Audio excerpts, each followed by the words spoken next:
ගමේ ඔරිජිනල්ම කිතුල් හකුරු දාලා මාත් එක්ක සව් උයන්මුද. එහෙනම් ඉක්මනට වීඩියෝ එකට එන්න කියලා ගොඩාක් ආදරෙන් ආරාධනා කරනවා මගේ ආදරණීය යාළුවෝ හැමෝටම. එහෙනම් ඉක්මනට වීඩියෝ එකට යන්.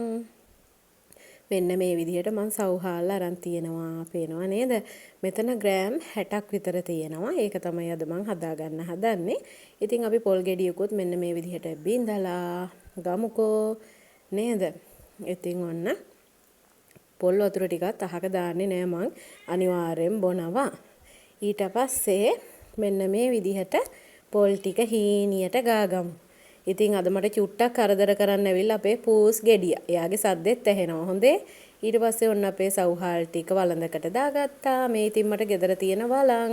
ඊට පස්සේ ලුණු චුට්ටකුත් දාගත්තා. ඊට පස්සේ මෙන්න මේ විදිහට කිතුල් හකුරු දාගත්තා. පේනවා නේද ඔයාලට? නිකම්ම කැඩෙනවා ඉතින් කිතුල් හකුරු. ඔරිජිනල්ම කිතුල් හකුරු යාළුවනේ මේ තියෙන්නේ. ඉතින් කිතුල් හකුරු බෑවකින් කාලක් විතර මම එකතු කරගත්තා මෙතනදී.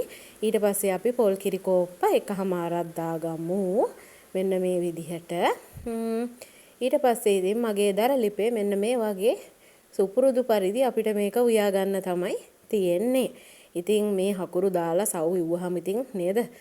බීලා තියන අය දන්නවා කොච්චර රසයිද. ඒ වගේම හරිම ලස්සනට දුඹුරු පාටට එනවා. අර සීනි කැරමල් කරලා දාලා හදන සව් වගේ නෙමෙයි. මේ සව් එක හරිම රසයි. ඉතින් දැන් හොඳට උතුර නටනවා. අපි මෙන්න මේ විදිහට හොඳට හැඳි ගා ගන්න ඕනේ මේ වෙලාවට. නැත්තම් අඩි අල්ලන්න බලනවනේ. ඔන්න ඉතින් මං වීදුරුවකට දා ගන්නවා හදාගත්ත සව් ටික. පේනව නේද? හොඳටම රස්නේ මේ වෙලාව. රස්නේ පිටින්ම සව් ටික දා ගන්න ඕනේ. නැත්තම් ඉතින් හයි වෙනවනේ සව් ඉක්මනටම. ඔන්න දැන් ඉතින් රස බලන වෙලාව. බීලා බලමු මේක කොච්චර රසද කියලා. පෙනුමෙන් නම් ඉතින් හරිම රසයි. අපේ පූස් ගෙඩිය කෑ ගහනවා ගණන් ගන්න එපා හොඳේ. පේනවා නේද? මාර රසක් තියෙන්නේ. පුදුම තරම් රසයි. ඔයාලත් හදලා රස කියන්න.